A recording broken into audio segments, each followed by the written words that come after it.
ఆయన. కానీ తర్వాత ఇప్పుడు అర్థమైపోయింది ఏంటి, ఇక మళ్ళీ ఆ తరహా కూటములు ఉండదు, డామినేటెడ్ కూటమి పాలిటిక్స్ లోకి బీజేపీ వచ్చేసింది. ఒకనాటి కాంగ్రెస్ పొజిషన్ లోకి వచ్చేసింది బీజేపీ.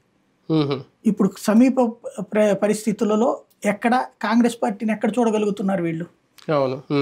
కాబట్టి ఇదే దీనికే ఫ్యూచర్ ఉంది. ఇప్పట్లో ఓ 10-15 ఏళ్ల దాకా దీన్ని ముట్టుకోగలిగినటువంటి వాళ్ళు కనిపించట్లేదు.